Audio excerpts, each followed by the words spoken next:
Everybody, welcome to the live show. It's a much calmer Wednesday than what it was last week. Hurricane Ian has come and gone and left a pretty wake of destruction in its path for the folks much south than we are right now here in Tampa.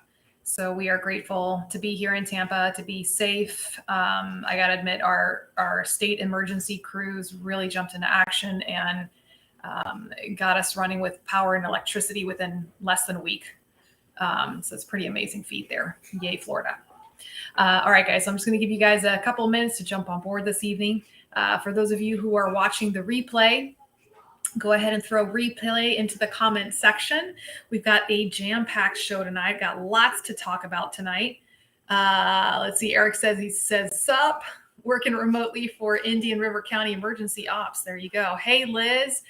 Eric is watching me from my YouTube channel. So guys, that's just as a reminder, I am broadcasting as well to my YouTube channel. So for those of you who have a tough time finding me on Facebook, and sometimes there are some glitches there, you can find me on the Cosi Talks YouTube channel.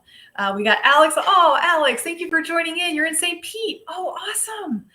We've got Brian with his Bustelo as a Floridian again. Yay to my fellow Floridians out there. I hope you guys are doing okay. I know a couple of you had some flooding in your homes and had some stuff going on there.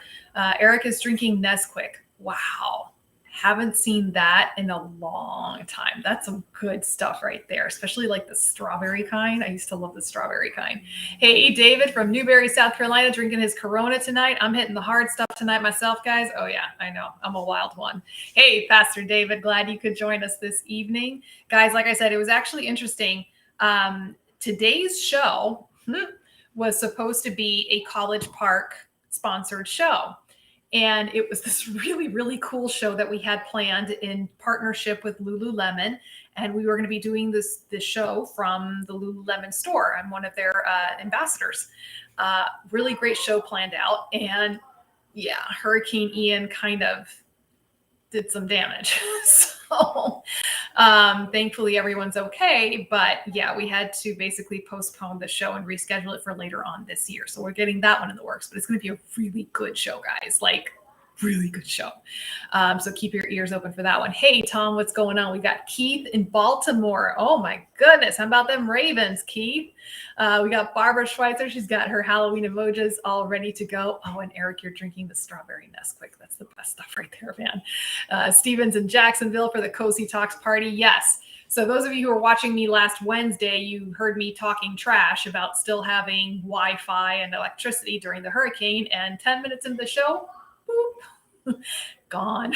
So I got my comeuppance for talking trash. So there you have it, folks. But again, once again, to those of you out there who are still working through the damages from the hurricane, I appreciate you.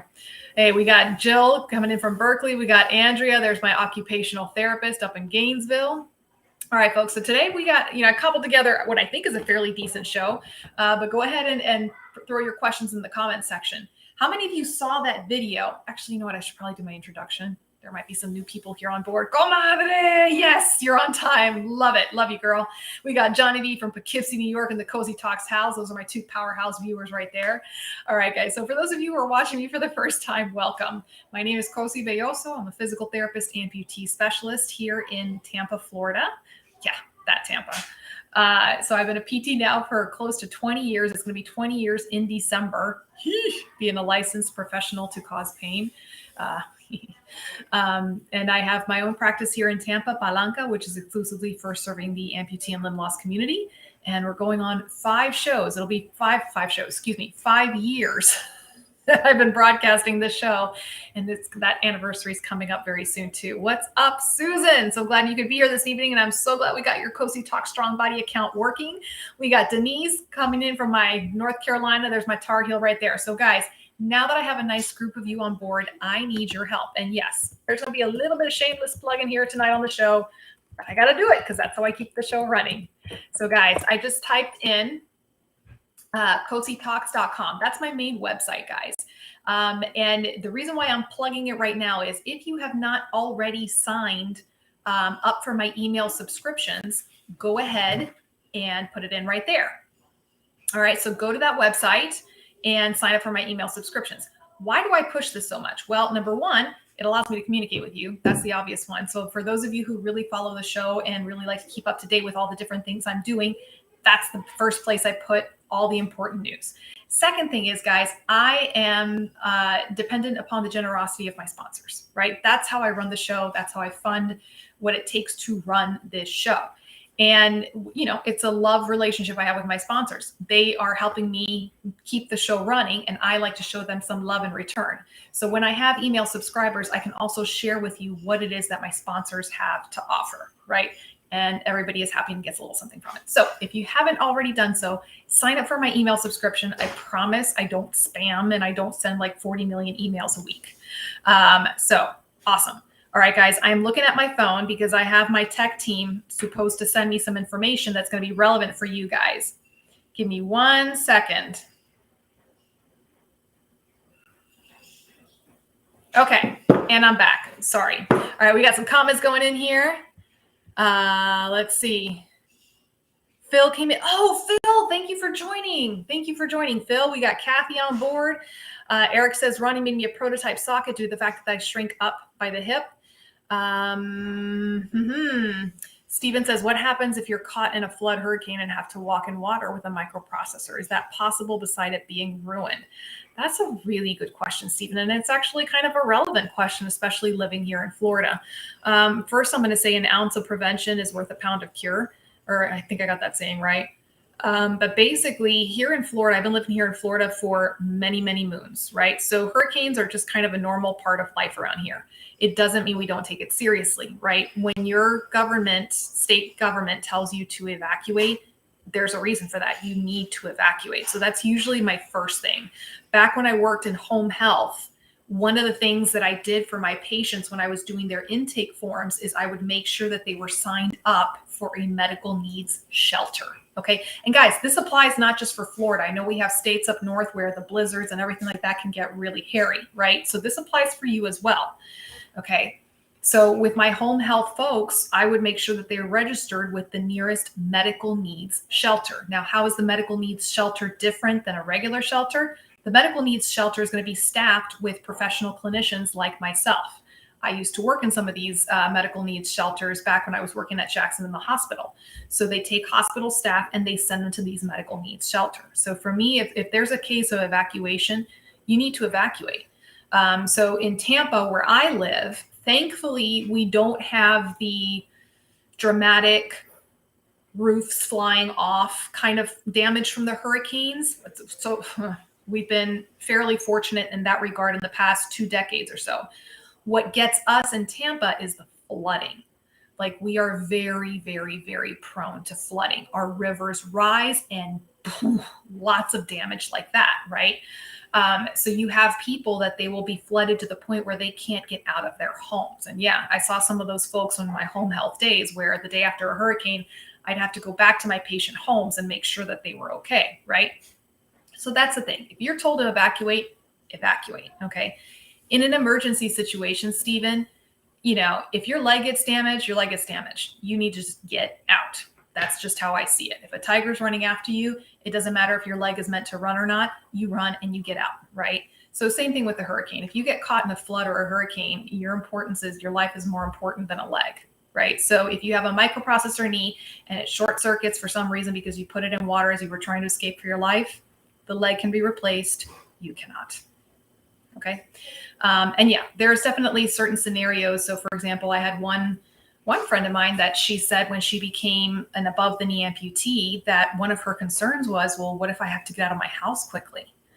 You know, how do I do that? Especially if it's in the middle of the night and I don't have my leg on, right? So these are very valid concerns, very valid things to think about. And I want to hear your opinions on this, guys. I want to hear what solutions you've come up with for situations like this. But one of the things that she said was she just ran a scenario in her head. So basically where she's just like, okay, if it's in the middle of the night and the fire alarm goes off and I have to get out of my house, what do I do? So she knew that she had to have crutches set up in a certain way. She realized that she would be quicker getting out of the house in her crutches versus trying to put her leg on and then get out of the house. Okay, so you do need to think about these scenarios, guys, right? All right, guys, so let's see what else is going on. Let me hear your comments. Okay. But that's a good question, Stephen. Very relevant. Let's see. Hey, Alexis. Oh, good, Susan. I'm glad it's working. Hey, Kays. Haven't seen you in a little while. Good to see you coming in from Canada. Let's see. And you get training tips. Oh, thank you, Eric. Yeah, so Eric is giving me a nice little plug there for my Cosi Talk Strong Body. If you guys haven't already seen that, I'll put that up there as well. I told you it was going to be a heavy plug night. I'm telling you. So guys, for those of you who haven't already checked it out, okay, I launched an entire exercise regimen online with 150 plus videos for above the knee and below the knee amputees. And in these videos, as Eric kindly mentioned, I do give it a lot of training tips. I do give a lot of explanation there. And I have 2 books to go with those videos. So there's the website for that. All right, guys, let's see what else is going on. Who else we got here? Hey, we got Mina in from Melbourne, Australia. Mina, is it like morning there for you right now? My goodness. Thank you for joining in, Mina. Kenny says, thanks for hooking me up with Reggie. He got in touch with me. Good. And gave you some tips. Still working on it, but with the soleus foot, seeing prostheses. Great. I am so glad to hear it, guys. So guys, one of the things I love about working with my sponsors is when one of you has a problem or an issue or a question about a particular prosthetic component. So Kenny had sent me a question about his soleus foot and something that he was trying to troubleshoot with his prosthetist, and they just weren't understanding it. So I called my buddies over at College Park, specifically Reggie, who is just amazing. Reggie, I don't know if you're listening tonight, but thank you again for being so helpful. And they're able to answer these questions. Why? Because they make these products. So they're going to know that inside and out 10 times better than any of us will, right? So I love making those connections to be able to give you guys a little help that way. Let's see. Right. And the shelters do have generators. Typically, they do have generators for power. The medical needs shelters sometimes will have a little bit more priority. Not always, but I can tell you what, these shelters, for example, we use our schools, our public schools, and these schools are built like tanks. And obviously, they're located in a way that's going to be out of harm's way for the most part. So, yeah, it's pretty well thought out over here. So Charlie says he keeps the crutches by the door. There you go. Let's see.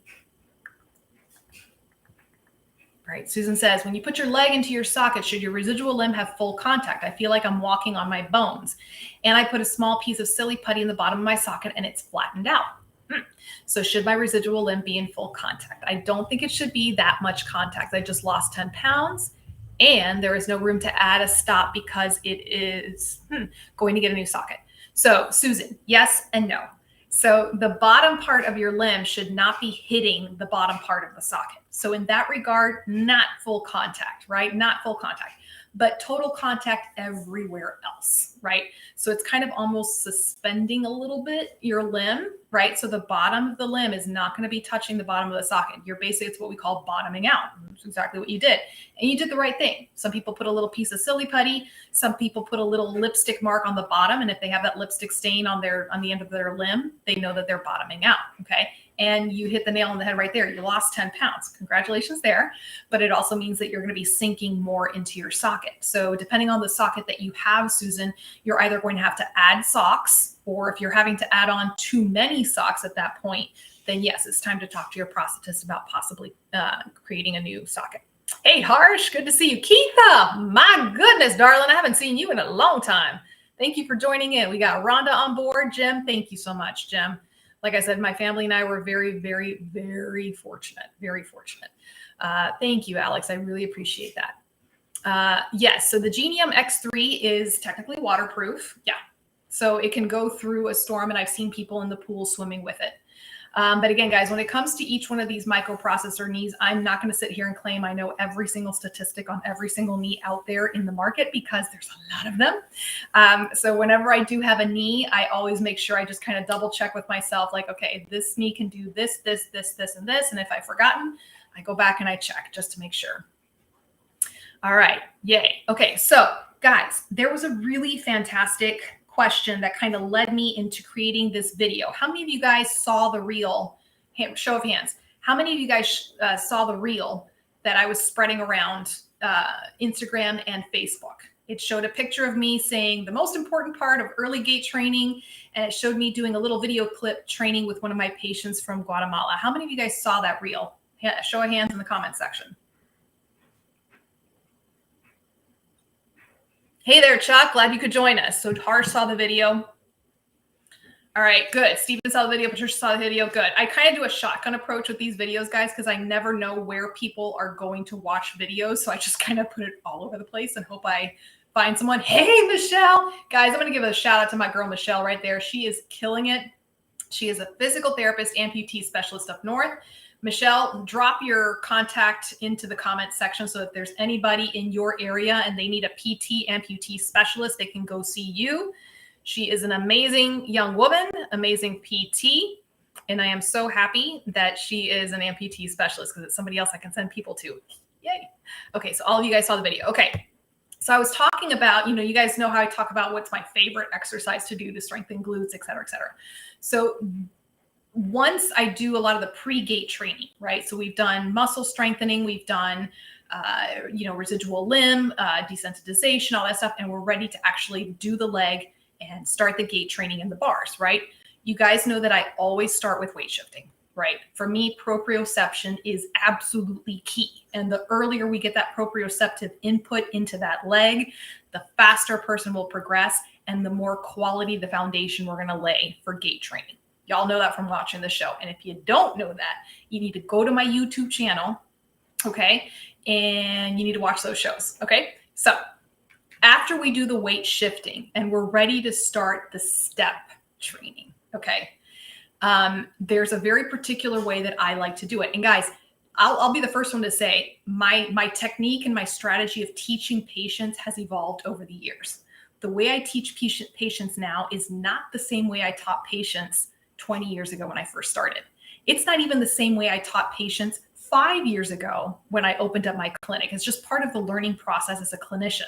You learn and you keep learning and you keep modifying, you keep tweaking your strategies and your techniques. Okay. So for me, one of my colleagues that I love to watch because he's been doing this even longer than I have. His name is David Lawrence. He's located up in Richmond, Virginia. Phenomenal physical therapist, great human being. And I've done some work with Mission Gait organization in the past, right? So I always love his approaches and I always get some really great ideas on how I can tweak and fine tune my approach with my own patients, right? So one of the things, and I'm going to try to demonstrate it. I connected a couple of different cameras here today, so I'm going to try that. There we go. So Michelle is in Maryland and Delaware. Okay. So if you guys are in that area and you need a PT, that's your girl right there, Align Rehab. Hey there, Michelle. Thank you for joining in. So this is going to apply. So a couple of things. And again, love watching David Lawrence's videos. So I'm taking little bits and pieces of what he says because he phrases it beautifully. And I like how he states things. When I go to teach a patient how to walk, I'm not even necessarily thinking above the knee, below the knee, microprocessor knee, mechanical knee. Okay. I'm thinking I have to teach this patient human gait mechanics. That's it. Right. And usually people are just like, really? That's it? Yeah, that's it. Now, obviously, it's much more complicated in the sense that the gait cycle itself is very complicated. The human gait cycle is complicated. But in general, I'm teaching every human that comes in my clinic the human gait cycle. Okay. So a lot of the strategies and techniques are going to be the same across the board. And this is something I always like to tell as well my upcoming physical therapists who might be a little bit nervous and a little bit intimidated about jumping in to work with an amputee. And what I tell them is you have all that knowledge. As a physical therapist, we are the experts of gait analysis and gait training. Sorry, I'm taking that one for us, right? So all the training we receive in physical therapy school, right, whether grad school, undergrad, whatever it is that you went to, you have all the knowledge there. You just have to apply it, right? And Michelle and I were having a conversation just the other day about one of her patients about how a lot of the strategies that I use also come from the strategies I use for my neuro patients, my patients who have had strokes, who've had traumatic brain injuries, even spinal cord injuries, right? Because we're teaching the human gait cycle. Now, there's going to be little tweaks here and there, okay, depending on if the person has a mechanical microprocessor knee, but the overall strategy is the same, okay? And the same goes for age. David Lawrence made a point of this in one of his videos, and I completely agree with him. The average human, right, reaches a mature gait cycle when they turn 8 years old. So between 8 and 10, I usually like to say between 8 and 10 years old. By 8 years old, okay, children have achieved a mature gait cycle. It means that if you put an 8-year-old child next to a 28-year-old adult, they are going to have the same gait mechanics. Okay. And those of you who are parents and, watched your kids grow up, you can agree to that, right? Think about when your kid was growing up, obviously when they were under a year old, they were crawling, right? And then right around the year and a half mark, when they start walking, they're walking, but they're not walking normally, right? They're toddling around, right? And then as they get older, they're still learning how to coordinate and get everything going. Okay. So for me, I don't think of my patient as, oh, it's an 8-year-old patient, I have to teach them this gait. If it's a 28-year-old patient, from 8 to 108, okay, they're going to receive the same gait training across the board, right? All right. We got Kelly on board. We got Ernest. Hey, Ernest, nice to see you. Oh, I'm so glad you're here. Yes. So actually, guys, if you go to, let me type this in real quick. If you go to YouTube and type in Mission Gait, the way I just wrote it, you'll go to the Mission Gait channel. Phenomenal channel. I was able to do some videos with them in the past. Love working with their team. Okay. So what I'm going to do is I'm going to switch the camera and I'm going to demonstrate. And you guys, you'll have to bear with me because I know I'm not an amputee myself. So I apologize, but it's kind of hard to get one of my amputee models here at this time all the way over at my house to demonstrate. Okay. So bear with me. I'm going to break it down into pieces. Okay. So the video that you guys saw in the reels that's going around, okay, that part of the gait cycle is actually the second part that I teach. Okay. I kind of fudged it just a little bit. As I was watching the video, I was like, so tonight we're going to talk about the first part when it comes to step training. We're going to talk about the first part. And then next week, I'll take it into what you saw on the reel. Does that make sense, guys? Okay, so I'm going to switch these cameras around.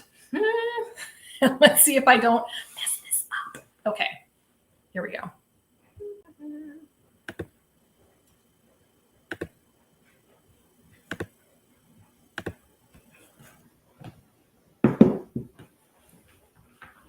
All right, guys, bear with me.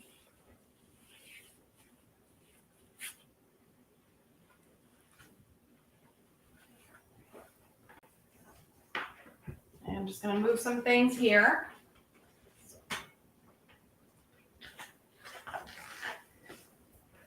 Okay, so guys, I cannot see the comments while I'm doing it this way. So I will be sure to answer your questions that you have once I turn the cameras back around. Okay, so for demonstration purposes, guys, this is the leg. I put one of my favorite scarves on me. So this is going to be my prosthetic leg. And we'll just put a scarf on it to make it a little bit easier to see. Okay, so with my patients, and I'm usually sitting right in front of them because as I sit in front of them, I can control what's going on with the hips and with the rest of the leg. Okay, so usually I'll start with the weight shifting. And those of you who have my Cosi Talk Strong Body program, all of these exercises are included in there with the weight shifting side to side, forward, backwards, and diagonal. So once my patient starts to feel comfortable with the weight shifting, then we progress into the actual step training. Okay. Now, this is one thing that I've changed over the years. I used to say that when I taught my patients, I would teach them to move first with the prosthetic side. Okay. And the reason for that back then, my reason of thinking was I wanted the brain to accept this side as the real leg and put it in charge. Okay. Over the years, I've changed my strategies. Okay. Now I do the opposite. Okay. So if this is my prosthetic side, I'll have my patient put their sound side a little bit behind that, a little half step behind, okay? And what I have them do is I have them lean back like this and then come forward.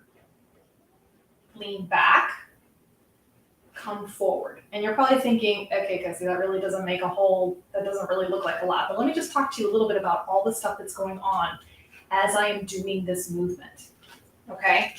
So as you can see, the first thing that's happening is I'm starting to load the prosthetic side, right? I'm starting to load it to come into mid stance. How do you know if you're in mid stance? When everything is nice and straight down. Your entire body weight is going down through your leg.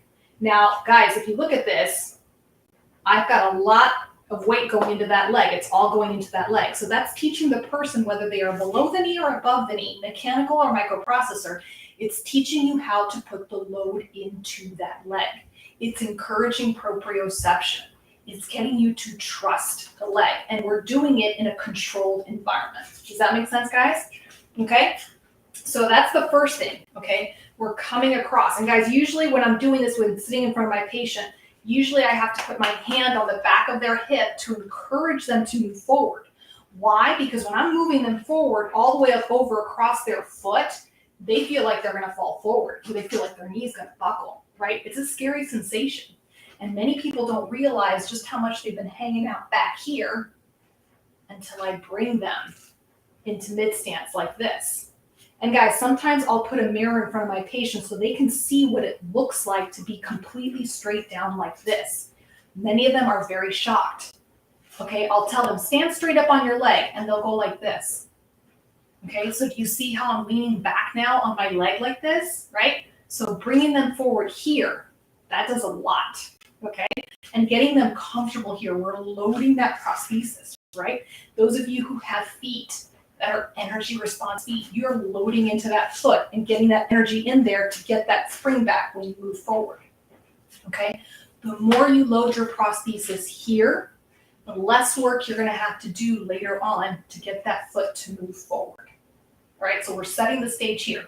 Now, what's going on over here? We're not ignoring our sound side, right? Oops, I'm walking into my window here. All right, so what we're doing here, okay, is we're bringing the hip forward right here on the sound side. And the reason why I still work on the sound side is because I want the other side for it to mimic each other later on down the line, okay? So usually if I'm sitting in front of the patient, my hand will go on the front of their hip right here, okay? And I'll tell them, push into my hand, right? And you'll see that my knee is slightly bending here when I do that. So we're moving forward. This leg is going into mid stance, and this leg is going into what we call pre-swing, meaning it's getting ready to swing. Not quite yet, but it's almost there, okay? So I'm going to turn and face this way so you guys can hopefully see it a little bit better. So prosthetic side is here. Sound limb is a little bit further behind, right? So this is coming forward and the knee is bending. And I stop here, guys. I don't let my patients continue to go forward until they've mastered this little piece, okay? And this sounds like it might be overly simplistic, but give it a try, guys. Hang on to your kitchen counters. I love kitchen counters and islands because they kind of act like parallel bars. And just put your feet in this position and look down, all right? How much are you really coming over your foot, your prosthetic foot, right? Is your sound side naturally bending, right? It should be just a nice, smooth movement. And again, if you have somebody, like I said, I usually put my hand right here in front of the hip for my patients to give them those manual cues. And I might even put resistance here, right, to encourage that transverse pelvic rotation. That's a little exaggerated, but there is rotation going on here. I'm teaching this hip, or I'm teaching this side that the movement starts at the hip.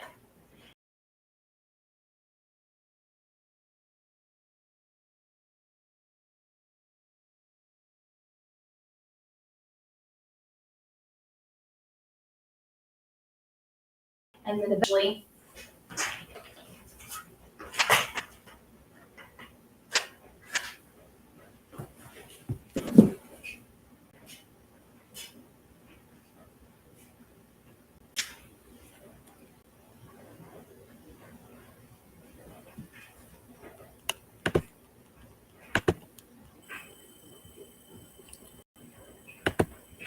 okay, here we go. All right, let me catch up on these comments real quick. Guys, did that help? Did this help out? At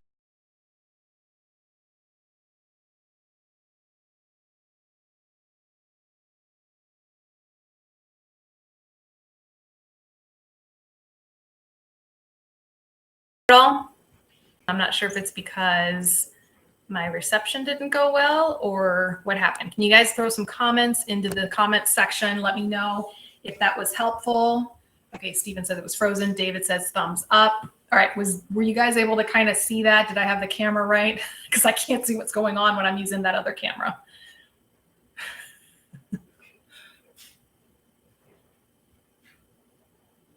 Okay, Steven says good now, makes sense, and I will practice that. Okay, good, good. And guys, this goes for, like I said, my below the knee amputees and my above the knee amputees. A lot of people think like with below the knee, oh, because they have their anatomical knee, they'll be fine. It's like, no. I still have a lot of my below the knee amputees that they're very hesitant to put the weight into the prosthetic side, right? Very hesitant. And this is the exercise that really helps to start getting that leg into it and incorporating movement into it. Right. And it's a progression. Those of you who have been with me for a long time, you've seen me piece together the progression on how to teach patients how to walk. Right. And the first part of it starts with it starts with the pre-gait training, with the strengthening exercises. But once we get the prosthesis on and are in the parallel bars, it goes with the weight shifting exercises. Okay. And guys, following these little steps like this and really taking the time to do it quickly, you would be amazed at how much you can get out of it. And in some cases, how quickly some people progress. Some of you know about the trip I took to Zacapa in Guatemala during the summertime. And I went with the Range of Motion Project, fantastic organization. And it was myself and one colleague for 24 patients. The prosthetists, they had a lot more prosthetists, but there were only 2 of us who were PTs. We had to crank out and teach these folks who had never seen a prosthesis before, much less used one, how to use one, right? Very, very, very quickly in a matter of a couple of days. And I used these strategies and give them good foundations to practice at home. And many of them were progressing and walking quite nicely after the first or second day. They were starting to really start to develop a beautiful pattern. All right, let's see. What else we got?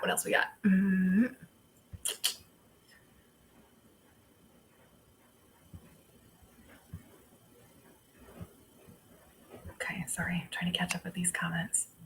Same for bilateral? Yes, Liz, it is. And again, when it comes to my bilateral patients, when people are like, oh my gosh, where do I start with the bilateral? As a clinician, I go, well, the same way you start with the unilateral, right? You start with the basics. You start with the weight shifting.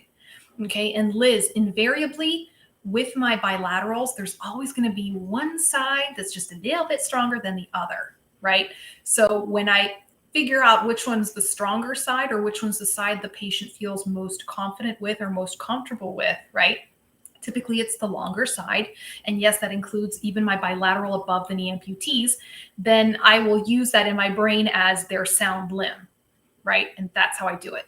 When I have the case where I have a bilateral who has a below the knee and an above the knee on the other side, I treat the below the knee as if it were an intact leg. And oftentimes in doing it that way, the patient is focused on the above the knee side, forgets that they even have a below the knee side, and it just goes along for the ride, right? It's kind of amazing to see how the brain can just readjust in that way. But yes, Liz, definitely the same for bilaterals, definitely.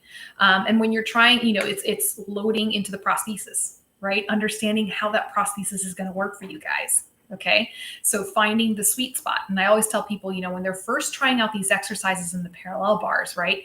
That's the time to go hot dogging and cowboy it a little bit, right? Just test it out, see at what point the knee will break because you're in a safe environment in the parallel bars, right? And that's where you can test the limitations of the prosthesis and test the parameters, right? And get comfortable with it. All right. Okay, good. So guys, thumbs up for that visual, because I'm really just trying to figure out a way during the live shows that I can do demonstrations like this where you can see the full length. And it's a little bit challenging here in my little studio here, but I'll try to figure it out. And Philip, like I said, I have several colleagues that I look up to. They have even more experience than I do. And I always have something to learn myself. I always tell people if you feel like you don't have anything left to learn in your profession, it's time to hang up the gait belt and retire. So thankfully, I still have a lot to learn myself, and I enjoy learning. I love learning. So when I have folks like David Lawrence, Bob Gailey, those folks that I can continue to learn from, love doing it. So yeah, I love that kind of stuff. Susan says, when I went to the inpatient amputee clinic, our PTs just made us walk right away, told me I didn't forget how to walk. I was scared. Yeah, all due respect to your PTs. That would be a little nerve-wracking for me too. And again, guys, there's not a lot of us out there who are specialists. So, you just gotta find the specialists. That's all I'm gonna say. All right, let's see. Here we go. Good, Liz. and you never learn balance. Well, Susan, when it comes to these exercises, it's the age-old question: how do you eat an elephant? One bite at a time, right? So the human gait cycle, it has 8 different phases, and within each one of those phases, and guys, if you haven't seen my gait cycle talk, go to my YouTube channel and I explain the gait cycle. So you can see how it's a beautiful creation. It's a beautiful creation of Mother Nature. But yeah, it's complicated. And within each one of those phases, there's a lot of stuff going on head to toe between ground reaction forces and levers and all the muscles that are turning on and off at the same time. I mean, it's a hot mess, that gait cycle, right? So we have to break it down into itty bitty components so that your brain can focus on just that one part. And then you put the pieces of the puzzle together. So when you break it into those tiny little components, you're working on balance, you're working on strength. In some cases, you're even working on range of motion, and you may not even be realizing it. You're working on proprioception, okay? So it's worth doing it right. It's worth taking the time to do it correctly. Yes? Capiche? Que pasa, Kevin? What's going on? All right. So now that I've got some of you on board, I have a really fun announcement. Hang on. Wait for it, because I can't type one-handed very well. 8, 5, 7, 2, 1. 8, 3, 7. Okay. Here we go. Okay, so yes, it is PT month. It's PT month. It's Breast Cancer Awareness Month, and apparently it's also Hispanic Heritage Month. So guys, I'm hitting all 3. I got my breast cancer survivor, woohoo, 6 years and counting. I'm a PT and proud Latina. So there we go. Thank you, guys. So guys, this number that I put up there, I am so excited about this. So I'm like, guys, help me out here. Show me some love. Okay. If you text that number, text Cosi Talks, all caps, just the way I wrote it there. Okay. And I'm checking with my tech team because they're sending me the information to make sure I do it correctly. Yes, I did it correct. Yay. Okay. So text that 855 number and type in Cosi Talks. Okay. That will sign you up for my texting. Okay. So a couple weeks back, some of you might remember, I kind of took a poll and said, all right, guys, who would be interested in receiving reminder text messages that I'm going live? Because a lot of you have contacted me in the past and said, Cosi, we're trying to find you. Are you live? Where are you? We can't find you. Because it can be a little tricky to navigate Facebook and find me when I'm live. Okay. So if you text that number and you text Cosi Talks, just how I wrote it, in all caps, one word, no spaces, do that, right? I will be sending out a once a week, maybe twice, a text message just to say, hey guys, I'm going live right now. Here's the link, right? Now, when you text, I'm going to send you a little discount, okay? And it has to do with my Strong Body program. And I don't do discounts, guys, so you're going to want to sign up for this, okay? This is also a great way, guys, for those of you who have friends in your support groups that they may not necessarily be online, but they would like to get information about the show and about things I'm doing. I'm finding that texting is a lot easier, a lot quicker for some folks to use, okay? So please, please, please show me some love. Yes, I am being totally shameless tonight, but share this with your support groups. Sign up for these texts. I would love to wake up tomorrow morning to see a bunch of text messages from all of you. And then the cool thing is I can text you and you can text me, which is kind of nice. I've always wanted to have some sort of platform where we could do that so you guys can text me your questions. Yes? Yes? Can I get a thumbs up? Yes. I hope the silence means that you guys are furiously typing this and texting this into your cell phones. And guys, like I said, this is also going to be a wonderful way for me to be able to communicate any giveaways that I'm doing, things like that. Okay. So thank you very much. Thank you, Kevin. All right, guys, let's get back to the questions, right? Okay. Here was one. This question came in from Walter. Okay. Walter, I think you're listening tonight, so I hope you get this part. This one's for you. He says, I was a below knee and it went really well. I had to go and become an above the knee amputee and learning again. Do you have words of advice or video? So Walter, the exercise that I just did a few moments ago, that's going to be a crucial exercise for you. Okay. Once you start gait training. Okay. So Walter, here are some pros and cons to your situation. And there's pros and cons to every situation. Y'all know I don't sugarcoat things, right? The good thing is that because you've already had the experience of being an amputee, Okay, you kind of know what to expect. You know about the surgical recovery and the process, and having a little foresight on that. I think a lot of times when it comes to these traumas, whether it's undergoing breast cancer surgery and chemo, whether it's undergoing recovery from a traumatic amputation, right? It's fear of the unknown, right? And I see that a lot in my patients. What gets them is they don't know what's up ahead. They don't know what the next step will be. They don't know how their bodies are going to react. Okay. So the fact that you have already been a below the knee amputee, you know what to expect with the surgery, both the good, the bad, and the ugly. Okay. One of the things that also you hopefully understand and remember from your BK surgery is mobility, right? The earlier you get started on your mobility, the faster and better your recovery will be. Okay. So call up that physical therapist, make sure that they are seeing you in that hospital before you go home to start your mobility training. Okay. The other side of it is that relationship with the prosthetist, Walter. Now it's going to be even more important than ever, because now you're having to incorporate a prosthetic knee into the situation, right? Into the whole equation. Okay. The other thing is that you're already going to be familiar with that early care, meaning after you leave the hospital, how important it's going to be using your shrinker to help shaping your residual limb, right? How to care for your skin and your hygiene. Okay. When it comes to using a prosthetic knee, okay, this is where you need to have very, very careful and extensive conversations with your physical therapist and your prosthetist. Are you going to be a candidate for a mechanical knee? Or are you going to be a better candidate for a microprocessor knee? Okay, what is it that you want to be able to do with your leg in your life? Okay, what are the obligations in your life? What are the demands of your job and your workplace? Okay, the next thing, physical therapy. Physical therapy is key, guys. And the older I get and the more I'm in this field, the more crotchety I am about making sure I say that loud and clear.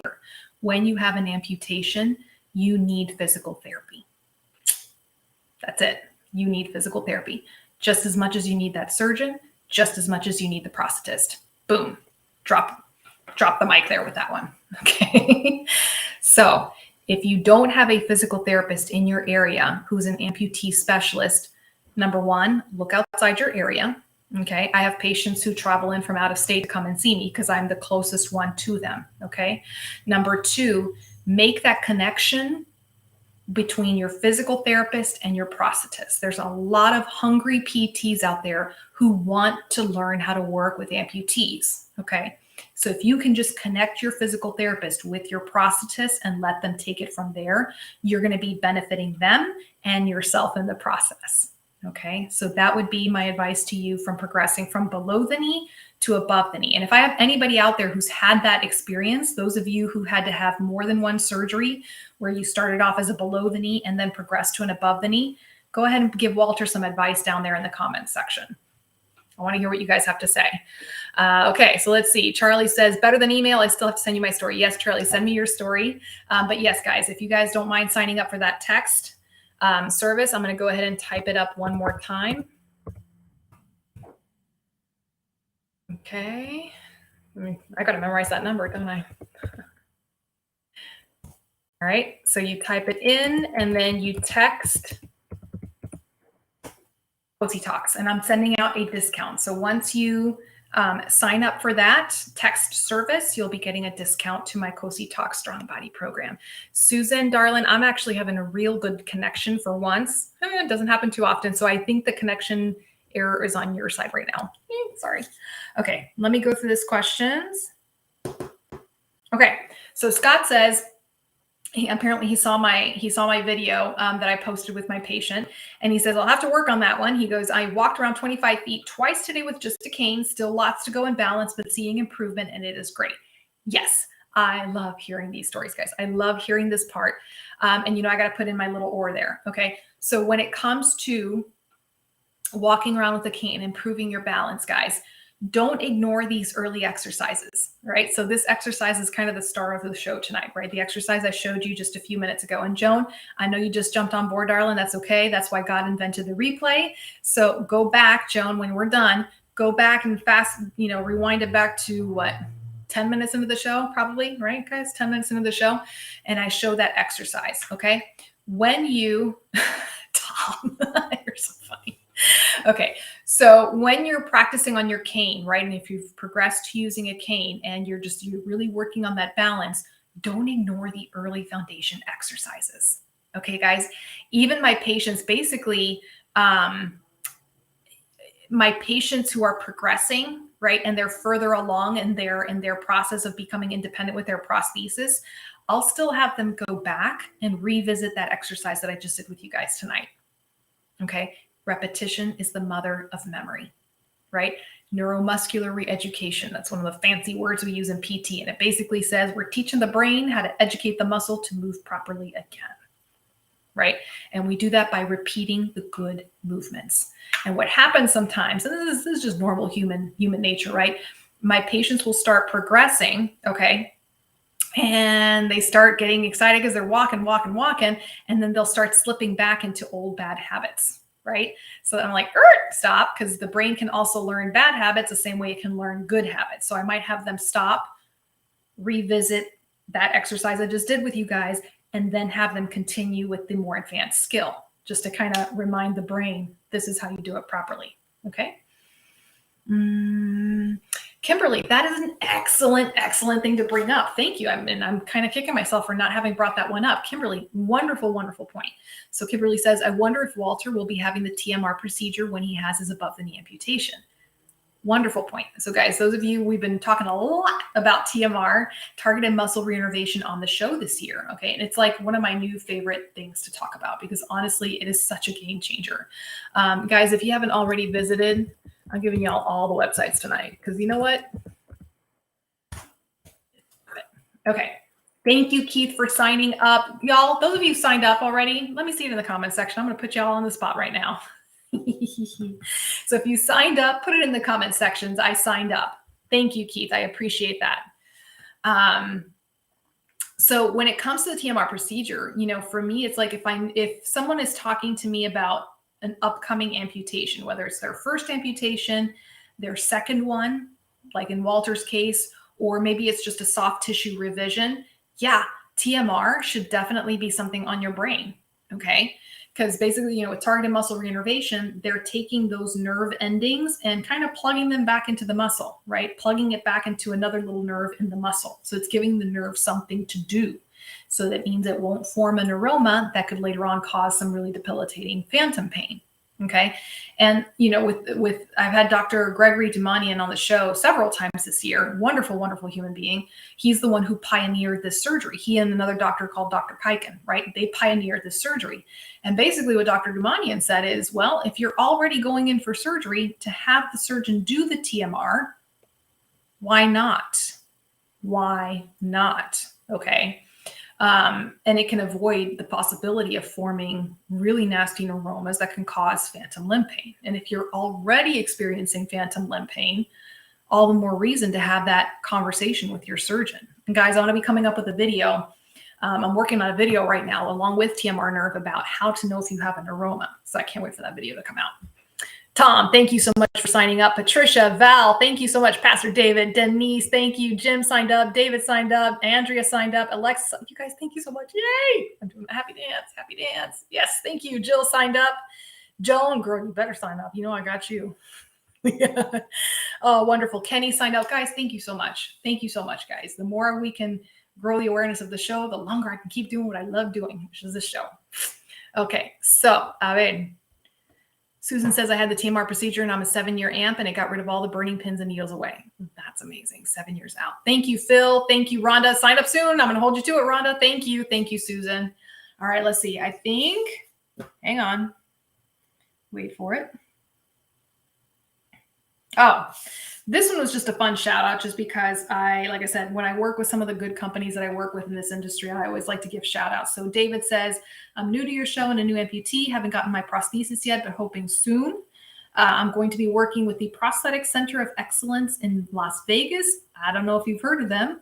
I was wondering if you had any recommendations about them. Let me tell you, I love me some PCE. So Prosthetic Center of Excellence in Las Vegas, for those of you who are in Nevada, phenomenal prosthetic clinic. Alex is one of their prosthetists there. He is amazing amazing prosthetist. So he works there. He's one of the many amazing prosthetists that work there.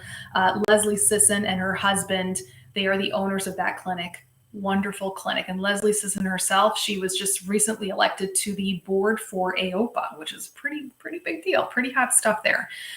So really wonderful, wonderful clinic. And I've referred to more than one patient who's in the Las Vegas area there. And they do have destination. I know they have patients coming in from out of state to see them on occasion as well. So guys, if you're in that area, that's your people to go to. All right, let's see. Charlie signed up. Thank you. Ernest says, thank you so much, because now I can tune in live since I do not work Wednesdays anymore. Yay. Good. I'm going to hold you to it, Ernest. All right. Coconut Wireless. There you go. Alexa says, I'll be in Hanger Clinic in Roseburg, Oregon. Excellent. So yeah, Prosthetic Center of Excellence. They're one of my personal favorites in the Las Vegas area. So got to give them a shout out. All right. Let's see. What else we got? Did I really answer all the questions for tonight? Hot dog. Okay, let me go, and then I'll let you guys go after this one. But there was this one question that, Hurricane Ian just couldn't let me finish answering, and it cut me off right in the middle of that question. Thank you, Jean, for signing up. You guys are awesome. Guys, I'm going to put that number there one more time just because I'm obnoxious like that. And because, like I said, I've got a discount going on with it. Oh, there you go. Sign up for those text messages, guys. Promise you I'm not going to spam or your text messaging and drive you nuts by blowing up your phone during the week, but it'll just let you know when I'm about ready to go live, and also any special fun stuff that I'm doing. Okay, so let's talk about this question. This one was actually, it wasn't just a question, it was a full-on conversation with this particular individual. She was coming to me on her father's behalf. Her father was looking at having to have an amputation, right? Osteomyelitis, and he has a lot of other medical issues, like a whole laundry list, right? And the surgeons were pushing for an above the knee amputation. And their reasoning behind it was they didn't think that her father was going to heal well from a below the knee amputation due to his poor mobility, right? And all the other medical concerns going on, right? So she wrote me asking, what do I do? Because I understand from what I've been reading that below the knee has a better advantage, and I want my father to have the better advantage for his mobility. Okay. So guys, this is a really, really tough question. Guys, if you signed up for the texting and you didn't get a discount code, it should be coming through once you sign up for the text. Okay. So just give it a minute. And if it didn't go through, send that number through once again with the Cosi Talks. Remember, you have to write Cosi Talks in all caps, one word. Yeah. So back to this question from this young woman. There was a lot of back and forth in my conversation with her, just asking her questions about her dad. Okay. And, one of the points I said is, obviously I can't, he's not my patient. He's not standing right in front of me. So it's kind of, you got to put together a picture based on what the family is saying. Okay.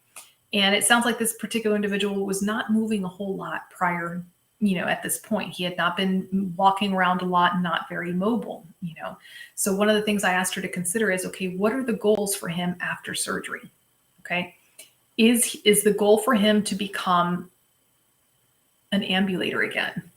Is the goal for him to be able to use a prosthesis so that he can transfer from one place to the other, transferring from his wheelchair to the bed? Okay. What are those goals? Okay. What are the surgeons telling you? When you do an amputation, the goal is to preserve as much of the healthy limb as possible, right? So if there's osteomyelitis and you've got a lot of other things going on, if you've got peripheral vascular disease, right, the surgeon's going to have to, amputate quite a bit to get back to healthy tissue, okay? Because if you amputate and the tissue that's left at the end does not have really good circulation, you're going to have a lot of problems with the healing process, and you're going to end up having to go back into surgery again. Okay. Now, there are some people that they are relatively healthy and they go ahead and say, well, let me try the below the knee. And if it doesn't work, I'll go back again and do the above the knee. In this particular case, this gentleman is very sick. So one of the considerations that the surgeons were probably saying to themselves is, can he tolerate going under anesthesia 2 times and having 2 major surgeries like that? right? It's a lot of factors, a lot of factors. But I really admire this particular individual because she was trying to get all the answers that she could before helping her father make that decision. Okay. And guys, right now I'm going, having some things going on with my own parents right now with their health and having to help them make some of these decisions. And some of these decisions are very heavy to make. And even as a clinician with all the experience I have, some of the decisions I'm having to help my mother and father make, it's daunting. It's daunting and it's scary because it's someone else's well-being that you are being, accountable for, right? So getting as much information as you can. The one thing that I would say, I wish could have happened, having a physical therapist consult. Okay. Because when I asked her, I go, what are his reasonable goals, after amputation? Right? This is where a physical therapist can come into play. They can do an assessment of the patient and they can guesstimate and say, okay, this patient, we can reasonably expect that they will be able to get up from a chair and move to the other chair on their own. We can reasonably expect that this patient will be able to walk with a walker about 100 feet from one room to another in the house. We can reasonably expect that this patient is going to be able to walk without any assistive device and be independent in the community. That's where the physical therapist comes into play. So when you have these questions and issues, I think it's perfectly well within your rights to say, hey, let's get this person consulted and see what their opinion is. And granted, provided this isn't an emergency situation where if you have a couple of days before you have to make that decision on below the knee or above the knee, et cetera, et cetera, et cetera, that's just one extra piece of the puzzle that you can put into play to get more information. Yeah. Okay. So guys, let's go ahead and I just want to hear some of your thoughts on, especially like I said, those of you who have had to make that decision, right? How did you go about and make that decision? So the ending to the story is that they decided to do the above the knee amputation. And it seems like the person was at peace with that decision that they made for her father and realizing that, yes, in fact, her father would not have healed well, probably from a below the knee amputation, right? But, and again, then it's a very, now that she's on the other side of it, now the focus is going to be, okay, how do we get my father the best recovery possible from this, right? All right, let's read some of these questions.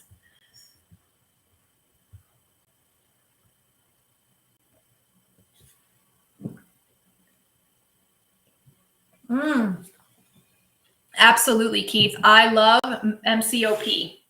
Love MCOP. So Medical Center of Orthotics and Prosthetics, their location, I believe it's the one in North Carolina. They're actually carrying my Strong Body program and they're giving it out to their patients. Yeah, guys, it's kind of cool. So some of the prosthetic clinics, there's a few of them throughout the U.S. Prosthetic Center of Excellence is one of them. MCOP is another one. We have Renewal P&O also in North Carolina. They are one of my places. We have Quorum Prosthetics up in Chicago. They are carrying the Cosi Talk Strong Body program, which means that when their patients go to see them, they receive a 3-month subscription for free to this program. Yeah, pretty cool, huh? All right. Let's see. Tom says, I'm one of the lucky ones that has developed a neuroma, maybe getting it looked after next year sometime. Yeah. And again, Tom, it's interesting. So I'm working on that video that I'll be posting to my YouTube channel, hopefully in the next month, about how to know if you have a neuroma. Like, how do you know that that's causing your phantom pain?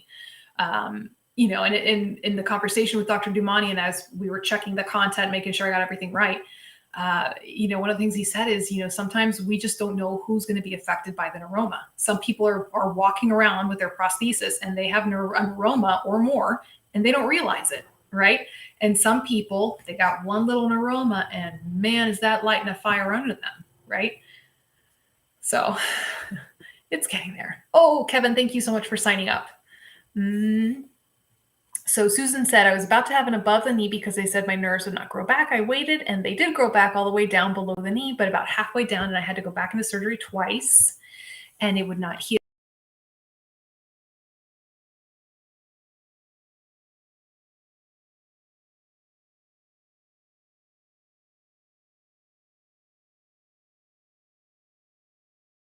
I'm still a below knee. People are like, no, I want to see if I can preserve the length of my leg. And yes, I'm willing to accept the risk that I may have to go in for more than one surgery in order to have that happen. And every case is just so uniquely different. And God bless you, that's a hard decision to have to make. Not going to lie. Michelle says those tiny movements make a huge difference. Thanks, Cosi, for teaching Joe those. They are. And Michelle, I hope Joe is practicing them. Yes, yes. Okay. Let's see. Patrick says, Patrick is one of my fellow physical therapists up in New York. He says, I have a patient doing well, left BK, fell out of bed. Ooh, had to get debridement and surgery. He is now back and now has a lot of phantom pain when one would consider nerve reintegration surgery? So the targeted muscle reinnervation surgery, Patrick, is usually, I mean, it can be done, as you know, Susan herself said, she's been an amputee for 7 years and she had her surgery 7 years post. The ideal time to do it, the ideal perfect time, is to do it at the time of the amputation, right? Just do it right there. You're already open on the surgical table, have it done the moment of your amputation. That being said, there's a lot of folks who are having it done a year, 2 years, several years out. Okay. The general rule is the further out you are from your surgery, you may not decrease the pain completely, but you'll have a decrease in pain. Okay. So I'm waiting for some of those outcome studies to come, but it's really, really amazing. We had just Dr. Rubeau on a few weeks back. She is an amazing plastic surgeon over at MD Anderson over in, oh heavens, it's Houston or Austin? Houston. Sorry. And she works specifically with osteosarcoma patients and doing TMR for them. And the results that she's having is incredible, incredible. Yeah. Oh, Michelle, that just made my heart smile. Joe walked in his brother's wedding. Oh, Joe, kiss your brain. Oh, that just made my heart smile. Thank you for sharing that with me, Michelle. That's wonderful. Oh, that's wonderful. I am so happy to hear that. Michelle, if you have a video of that, I want you to send it to me because I want to see that. So thank you. So Patrick, getting back to you, you say your patient is status post 6 week surgery. So again, you know, a lot of it has to do with if he fell out of bed, Patrick, is he still experiencing pain from like a bone bruise? You know, does he still have something like that going on? Is there a hematoma in there that might need to be evacuated? And that's what's causing his pain. Is it coming from the actual fall itself, or is it coming from a neuroma? And it'd be interesting just to kind of look at the op report and see like, okay, did they document a neuroma? Did they find one when they were in there? And if so, what did they do with it? And also just looking at your symptoms, your patient's symptoms with the pain, Patrick. Is it pain?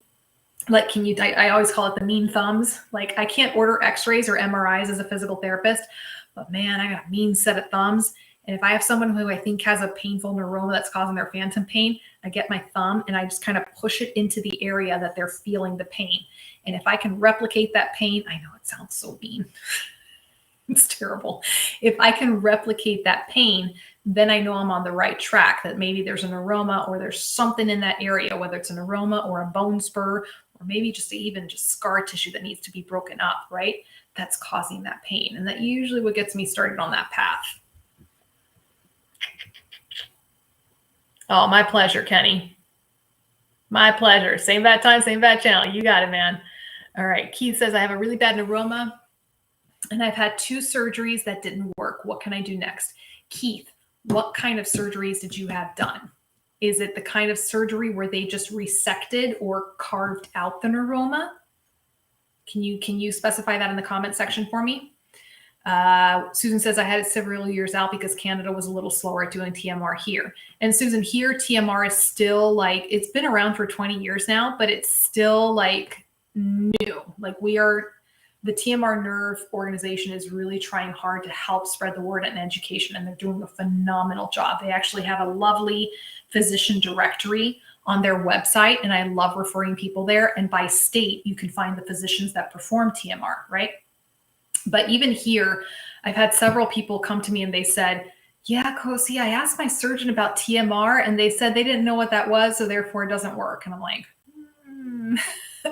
still got to spread the word a little more. And then we have other surgeons like Dr. Rubeau, and I know we have a couple of surgeons here in Tampa that are just taking it by the storm and doing TMR on their patients as much as they can, just to help out with that.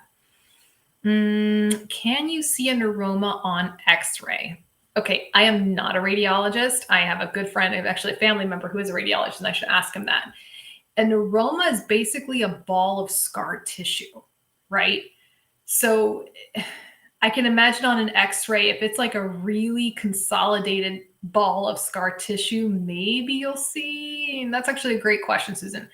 The standard usually is to use ultrasound. With the ultrasound, you can see right there with the ultrasound what's going on, right? So it's a combination of, the patient report of symptoms, right? And how they're describing their pain. And again, this is why I find it so important to understand the difference between phantom limb pain, phantom limb sensation, and residual limb pain, and be able to describe really well what you're feeling. Because as you describe things, your clinician is putting the pieces together, right? And light bulbs are going off. Okay. How, when, okay, and what, where. So where is the pain? Can you point to it with your finger, right? When do you feel it? Is it when you put pressure into your socket, right? Like something mechanical that's putting pressure and it zings that neuroma, right? And then how do you get relief from that pain, if at all, right? If you get relief from the pain when you take the pressure off or you take your socket off, okay, that's again indicating a little bit better there. So yes, Keith, if they just carved out the nerve resection and just did a nerve resection, so let me just backtrack that a little bit, Keith, so you can get this. So in a traditional amputation, and they've been doing amputations like this since the 1400s, right? Or since the beginning of time, what am I saying? Right? They'll cut the soft tissue, they take the nerve, pull it gently, cut it, and then let it go back and tuck it into the soft tissues, right? So that nerve is basically just flip-flopping around in the soft tissues, right? And, it's exaggerating. But it's just kind of floating around. It's got nothing to do. Idle hands make devil's work, right? So scar tissue starts to form around that nerve ending. And it actually looks like a little fist at the end of the arm, right? That little ball is the end of the nerve, and it looks like a little ball of scar tissue. So what happens is, especially if it's a sensory nerve, you're going to start getting those zingers. So if the surgeon goes in and just cuts that neuroma out, well, you're still leaving a nerve ending flip-flopping around in the soft tissues. So there's a very good chance that it will grow back. Okay. So Keith, with targeted muscle reinnervation, they take that nerve ending and for all intents and purposes, they plug it back into a muscle, specifically another nerve in the muscle. So they kind of, Dr. Rabeau said it so nicely, buddy system, right? You take the nerve that's been cut and you suture it together in a special magically surgical way, right? With another nerve that's in the muscle. Okay. So you're making that a connection for that nerve. You're giving it a job to do, and it's going to be a happy nerve. And a happy nerve does not cause pain, right? It doesn't form that scar tissue. Okay, Keith. So again, if this is something that you are looking to revisit and get more information on, go to that TMR Nerve website that I posted. It's tmrnerve.com. Look at their physician directory and find someone in your state that does TMR. And the reason why is because they can also help you diagnose, like, okay, how many neuromas do you have? How many are sitting in there? Okay. And is there something else in there? Okay. Mm-hmm. Jill says, does it really add to the cost of the amp surgery to do the TMR? My surgeon said she chose not to, and I wonder why, if it's all just the same and not just part of the surgery. Jill, I am no expert when it comes to insurance, and I wish I were. I'm not. But when we asked that question to Dr. Dumanian, he said it's a medically necessary part of the procedure. So for all intents and purposes, a generic answer would be, yeah, your insurance should be covering this within the cost of the surgery itself. And he said it himself, if you already have your patient open on the table and you've trained for it, obviously you have to have training for it, but why not do it? Why not do it? So I'd be curious to understand the reasoning why your surgeon chose not to do it. That would be my thing, is saying, okay, I'm playing Monday morning quarterback, right? So what was the reason behind it? What was the reason behind it? Charlie says, does it feel like an electric shock? I had 3 neuromas and 3 TMRs. Yes. So Charlie, my patients describe it, phantom pain comes in it's like Baskin Robbins, 32 flavors, right? 32 different flavors for phantom limb pain. Some people describe it as electric shock, burning, stinging, pressure, crushing, all sorts of different kind of descriptions for this phantom limb pain. But yeah, sometimes the ones associated with neuromas, because it's a nerve, it mimics nerve type pain. Okay. So the burning, the electrical sensation, the pins and needles, right? Let's see. Kimberly says my neuroma was on the bottom of my stump and I could see it sticking out. Very painful. Yeah. And for example, like I said, Kimberly, some of my like one patient I have, or not one patient, he's somebody, he's a friend of mine. He's a below the knee amputee. He knows he has a neuroma and he can tap on it and it'll send off little stars, right? He'll start to see stars. But his prosthetist was able to make him a prosthesis where it doesn't bother him when he's wearing the prosthesis, which it's just like, hello, wonderful. So he can even, and he was one of my folks that I was starting to teach how to run. And that was one thing I was very concerned about, is with the impact of running, that we didn't start zinging that neuroma. But so far, so good. Knock on wood, right? So again, some people have neuromas that they don't know about. Some people have neuromas that are painful, but they're able to work around it and it doesn't interfere with their function, right? And then there's some people where it's impacting the quality of life and it needs to be addressed. Let's see. Susan says, hang on, guys. Yeah, these are the best.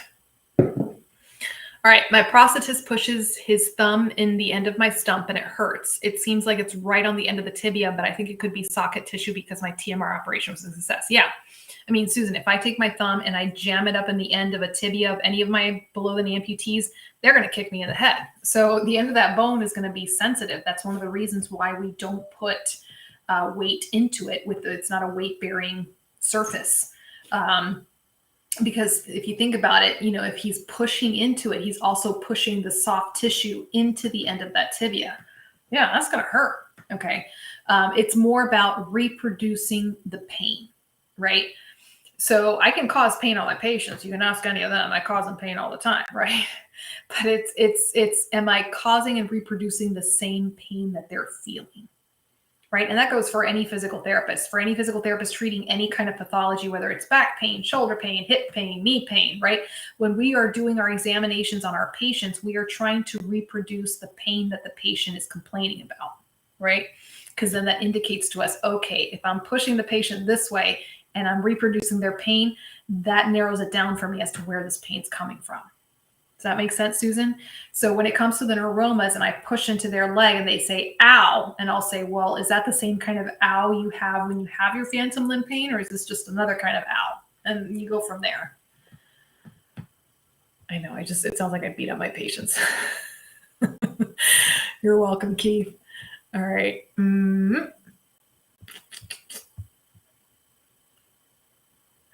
Sorry, let's see.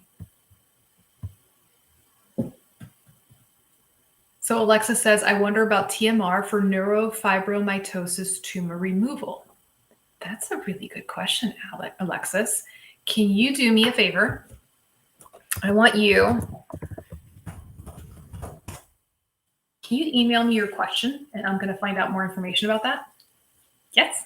I love it when I get it. Actually, guys, I actually like it when I get a question that I'm like, I don't know the answer, because it makes me learn something new. So Alexis, please send me that information and I will find out the right answer from the right individual for you.